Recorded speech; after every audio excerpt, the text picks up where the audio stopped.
Hola, bienvenido a una nueva sesión. En esta oportunidad hablaremos acerca de las tipologías arquitectónicas del Incario. Quiero que quede claro que vamos a tratar de encontrar similitudes entre las tipologías arquitectónicas estudiadas por los investigadores en el Tahuantinsuyo. ¿De acuerdo? Te dije que cuando estudiemos la arquitectura andina prehispánica, evitemos utilizar términos o prejuicios del viejo mundo, a los que estamos acostumbrados cuando estudiamos arquitectura hispánica, arquitectura moderna que es más globalizada o la arquitectura contemporánea. ¿De acuerdo? Al finalizar esta sesión, am, espero que tú tengas un bagaje más amplio acerca de la arquitectura del Incario para que posteriormente puedas entender en las siguientes sesiones las evidencias que vamos a ver tanto de las regiones altoandinas como de las regiones costeras. ¿De acuerdo? Vamos entonces. Habíamos hablado la semana pasada acerca del el urbanismo y las ideas de planeamiento estratégico que se desarrollaron en el Incario, que muchas de estas ideas se tomaron ya de culturas anteriores como los Wari o los Tiahuanaco. Has visto que aunque cada centro que estudiamos la semana pasada entre el Cusco, Huánuco Pampa y otros lugares difieren por su topografía, por sus condiciones climáticas, guardan una similitud en el patrón modelo de organización urbana. Ahora, vamos a verlo más de cerca. Ya vimos esta organización, este emplazamiento y la relación que tiene el centro urbano con la parte rural. Ahora dentro, am, bueno, aquí en este modelo de Vilcashuamán en Ayacucho, ves una plaza como espacio central organizador en la cual se encuentra un elemento sagrado en el centro de color anaranjado, un elemento sagrado de color celeste en la parte noreste, mira la guíate de la flecha cardinal, elementos rurales como las andenerías y elementos que van pues desde viviendas hasta edificaciones especiales sagradas. Este es otro modelo de ciudad, el Tumbes Inca, también organizado a partir de una plaza, igual que en Vilcashuamán, aunque sí, diferente por la topografía, guarda similitud en que se organiza a partir de un espacio central. Hay un elemento sagrado dentro de la plaza, al igual que en Vilcashuamán, y alrededor pues aparecen las edificaciones de acuerdo a su tipología, su uso más que todo, em, se organizan alrededor de este centro. Ahora, el uso de las edificaciones, como te digo, está formado a partir de esta unidad modular por la que se origina la trama urbana que mencionamos la semana pasada, que es el cancha. Ahora vamos a verlo más de cerca. En esta vista de Incahuano, en Tarapacá, actual Chile, puedes notar la repetición de este patrón del cancha, el patio, las viviendas, perdón, las edificaciones agrupadas alrededor de un elemento abierto organizador, un patio, que se repite, mira, de manera irregular, se va alejando, se van disgregando, dispersando, pero se mantiene este orden igual que en este esquema. Ahora, el cancha es la unidad base por la cual se va formando el módulo urbano que da la composición del centro en el Incario.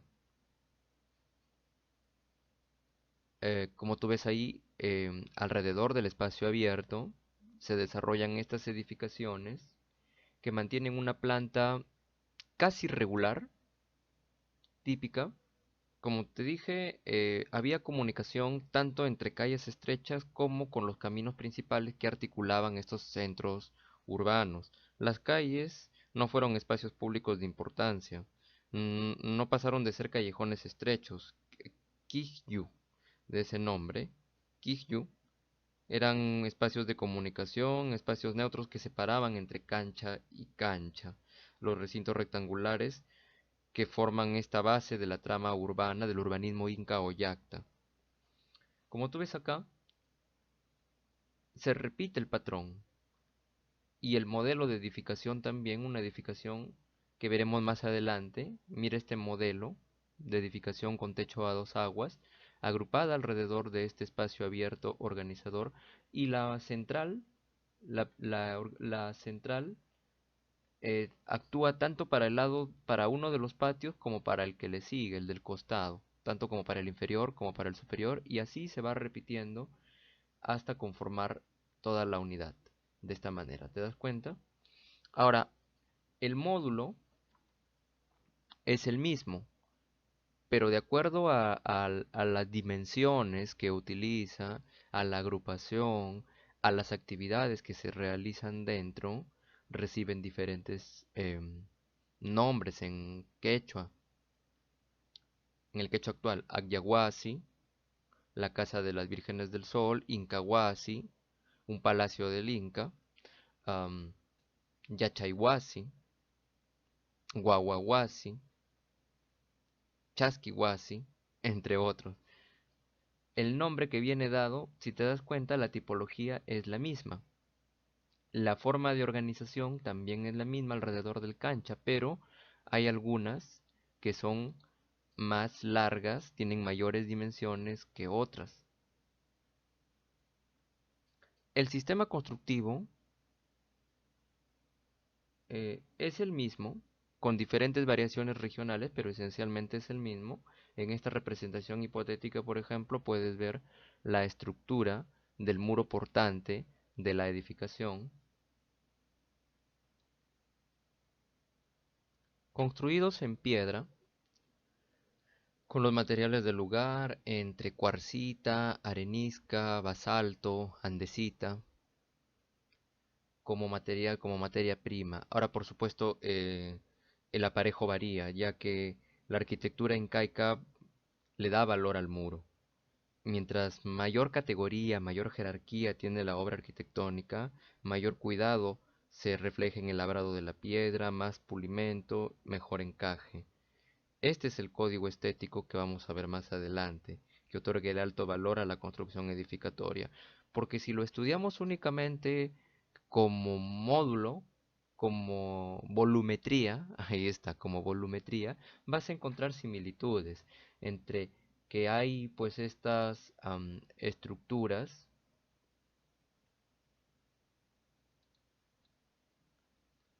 en cuanto a que volumétricamente y espacialmente hablando, la arquitectura de estas construcciones en su mayoría es uniespacial, con una sola habitación, una planta libre, podríamos decir, muros portantes perimetrales alrededor, aparejados en piedra, con un hastial o una parte triangular, que es este remate aquí, los muros labrados, siguiendo esta estructura triangular para que posteriormente se pueda poner la cubierta, la estructura de amarres entre madera y amarres, para luego colocar la cubierta.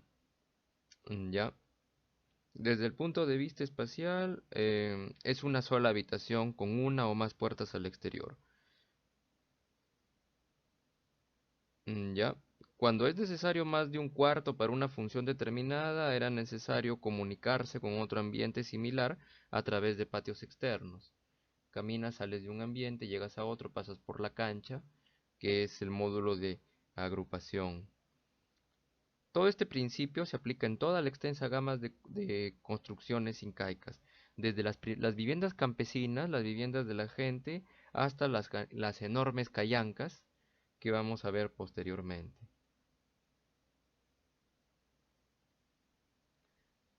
Te das cuenta entonces que este mismo sistema constructivo está presente en las viviendas.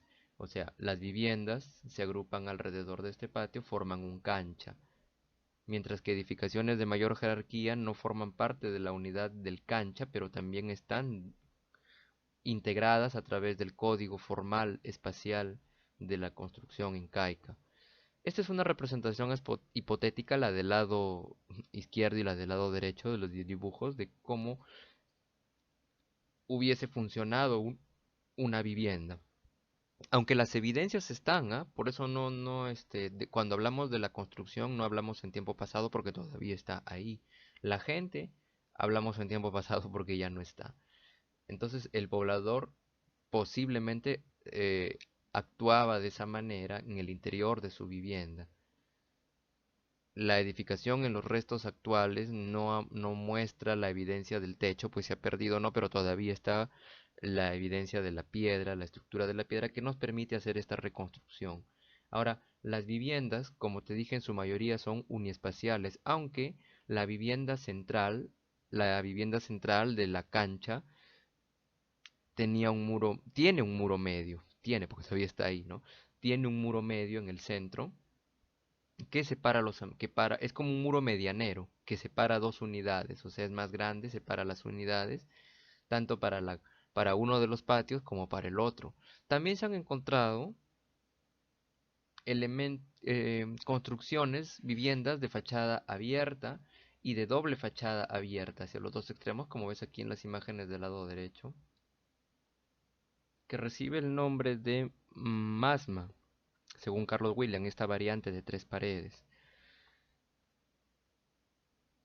Mira, estas agrupaciones, estas edificaciones, se diferencian de la Cayanca, que es la que vamos a estudiar, por sus dimensiones y por lo que se interpreta, pues se cree, se desarrolló las actividades, el uso que se le dio adentro.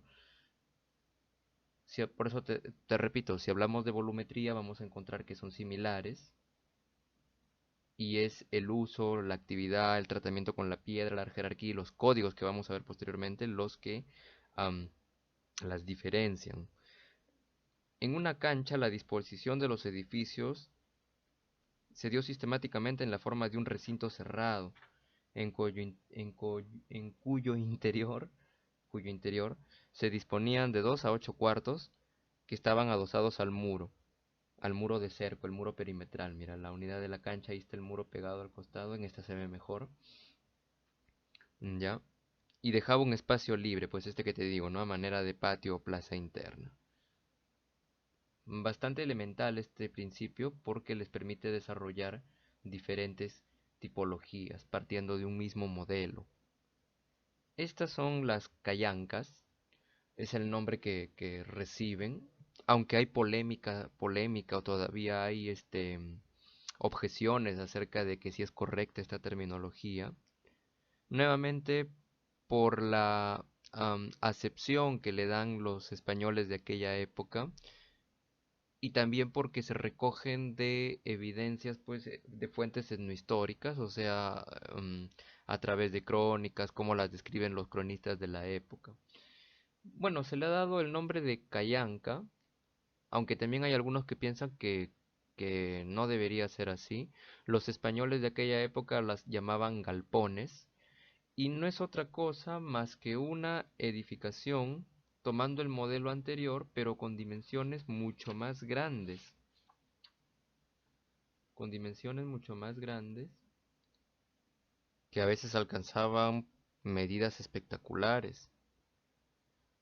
Por ejemplo, un Incayacta en Bolivia, estudiado por este señor Gasparini, tiene dimensiones de 78 por 26 metros, proporción 1 a 3 aproximadamente si lo queremos ver en términos de escala. 2028 metros cuadrados. Imagínate toda esa proeza constructiva.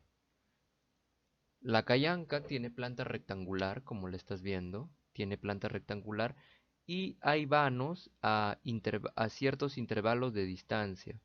Las dimensiones son colosales. El uso que tuvo esta edificación no se puede aseverar con exactitud. Se cree que fue entre un espacio administrativo como una zona de habitable por turistas o por el ejército incaico, una zona para reuniones. Hay también quienes dicen que se podía considerar como un espacio para hacer reuniones o fiestas cuando afuera el tiempo era lluvioso o no era bueno. Pero lo que nos queda claro es que es el edificio que más resalta dentro de toda la agrupación que estamos viendo aquí dentro de las canchas. Es el edificio que más resalta. Son alargados y se encuentran al frente de las plazas generalmente. Pueden tener proporción de 1 a 3 o incluso ser más largos de 1 a 4. También tienen el techo a dos aguas como el sistema constructivo. En lugar de una puerta o dos, tienen más. ¿Ves?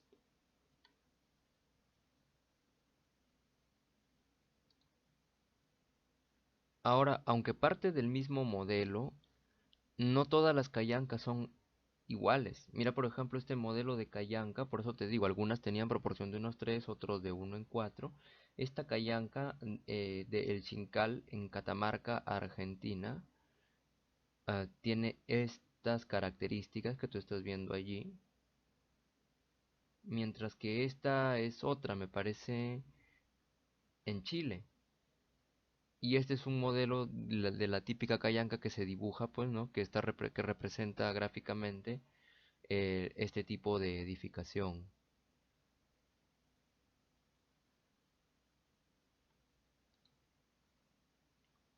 Podían alcanzar, bueno, alcanzan, se han medido, se han tomado alturas de hasta 12 metros y espesores de muros entre 70 centímetros a 1 metro de espesor.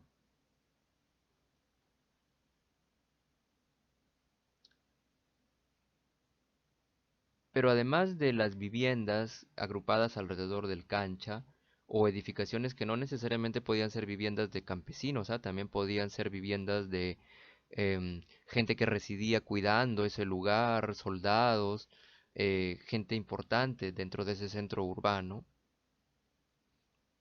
Y de las callancas que hemos estudiado, hay otra construcción que resalta como también importante dentro de los centros urbanos incaicos. Me refiero a Ushnu.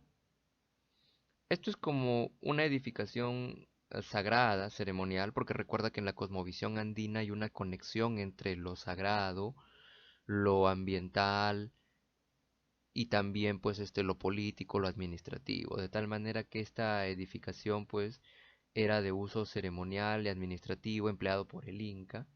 Y comparemos estos croquis de diferentes Ushnus en un estudio que hace este señor Monteverde entre los Ushnus diferentes de Huanucopampa, Aipate, Vilcabomán, entre otros centros, incluso los de la costa, podían alcanzar alturas, a veces no eran colosales ni elementales, a veces sí eran imponentes, como estás viendo aquí en esta imagen, o esta representación hipotética que hace Félix Andrade del Ushnu de Vilcas Huamán.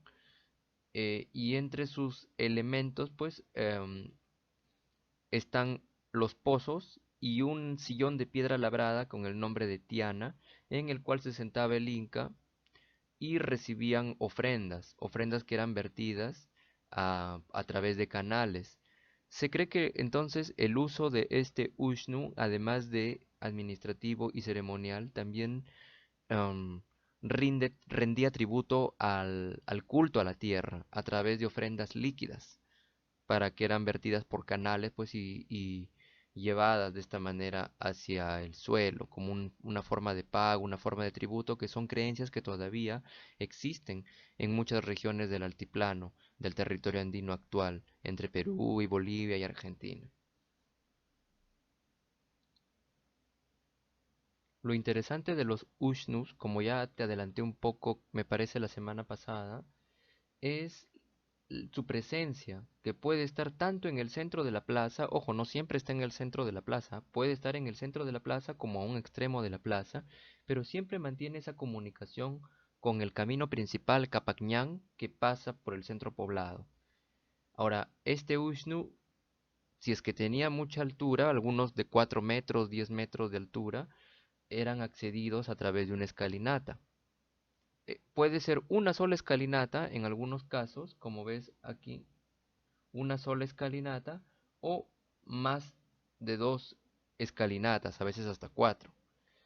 Ahora, mira la relación que tiene el Ushnu con la plaza, o sea, el espacio público y las edificaciones. Siempre hay un distanciamiento. Quizá, como te dije, este distanciamiento entre lo sagrado, pues que era un espacio para el uso del Inca como representante que oficializaba esta ceremonia, y la población que estaba alrededor en las canchas. Ahora, no son las tres únicas construcciones o edificaciones representativas de la arquitectura del Inca. También hay otras que eran circulares, que son circulares o rectangulares, que reciben el nombre de colca, espacios como graneros o almacenes que también ya utilizaban los Wari. Por ejemplo, mira estos colcas circulares en Bolivia, o los colcas de Quinjiyoc en Junín, para que puedas encontrar una similitud en ese patrón.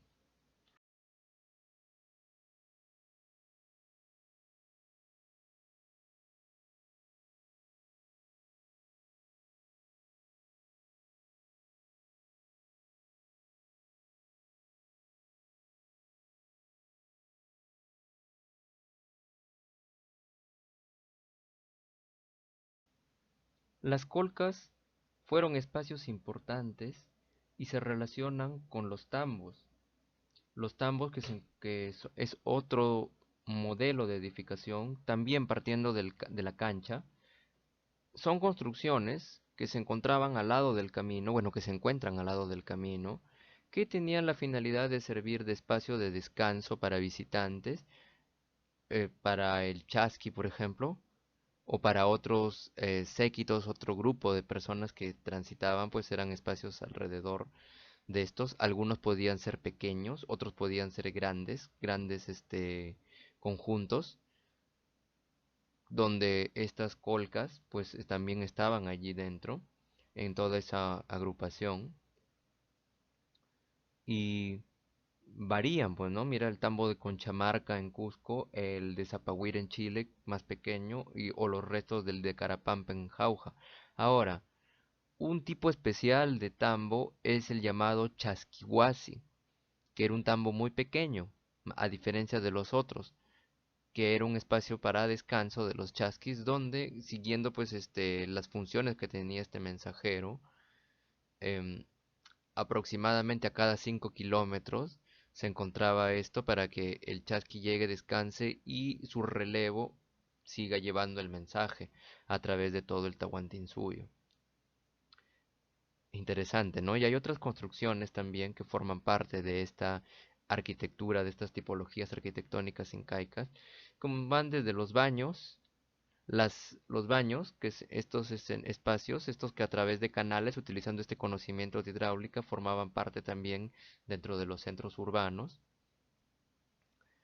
Las apachetas, cuyos restos todavía se encuentran en Argentina, en las regiones altoandinas de Junín, entre otras, incluso en el extremo norte del Perú también. Agrupaciones o montículos de piedritas que se colocaban al lado del camino.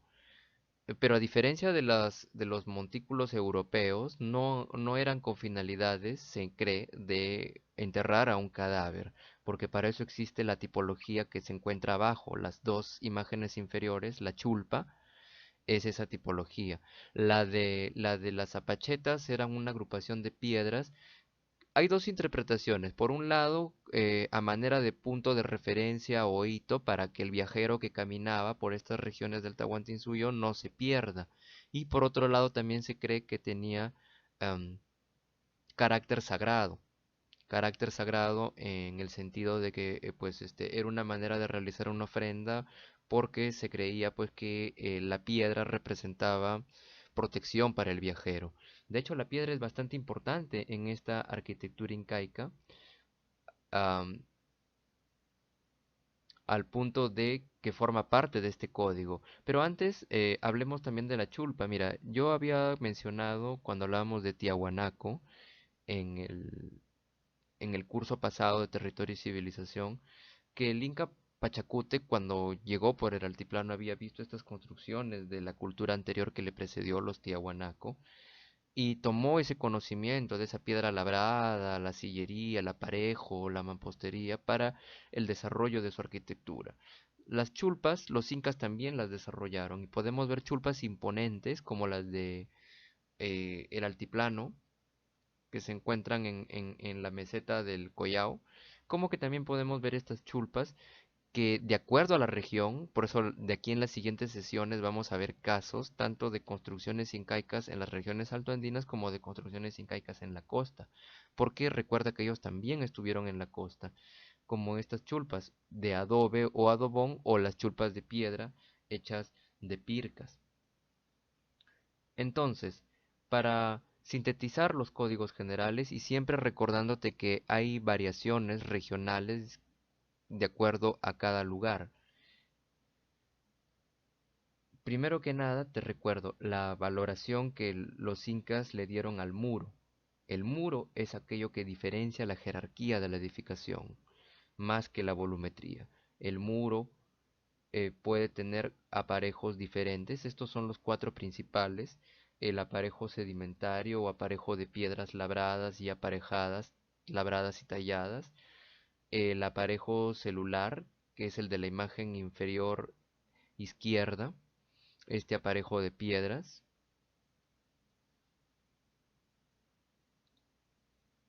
que a diferencia de los anteriores, del anterior aparejo sedimentario de piedras labradas y pulidas, este son piedras canteadas o semilabradas de forma poligonal que han sido asentadas con un cierto patrón regular, como ves ahí en la imagen, que da un aspecto alveolar, por eso recibe el nombre. Em, Las piedras que se emplean aquí son calizas y su tamaño varía de mediano a grande, de 40 centímetros a 80 centímetros, mientras que en el anterior, en el sedimentario, pueden llegar hasta 1,20 m. Ahora, junto con el sedimentario también encontramos el ciclópeo, que es el que ves en la imagen inferior, perdón, en la imagen superior derecha, este de Sacsayhuamán. Como ya te he contado en Historia 1, ya te he dicho en Historia 1, el aparejo ciclopio recibe este nombre precisamente porque se creía que fueron los cíclopes quienes tenían esa fuerza colosal para levantarlos.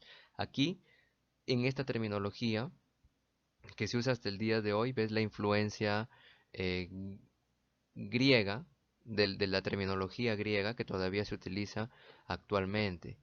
Eh, bueno, se le compara, ¿no? Se le compara, se le llama ciclopio también porque son estos mismos muros de grandes piedras labradas, talladas, las que pues se levantan una con otra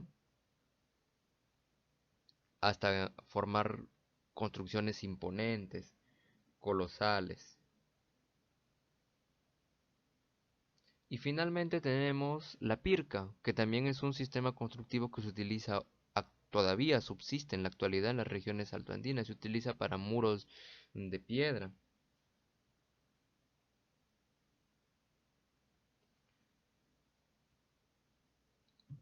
Generalmente para cercos perimétricos actualmente, ¿no? Pero puedes buscar esto, los Wari también ya lo utilizaban, esta agrupación de piedras sin seguir un patrón regular, más que todo como un doble muro, sin seguir un patrón regular, se van aparentando y en algunas ocasiones, pues, y en esos espacios, perdón, que se forman entre piedra y piedra, se colocan piedras más pequeñas y si es que ya no se puede, pues en algunos casos argamasa de barro.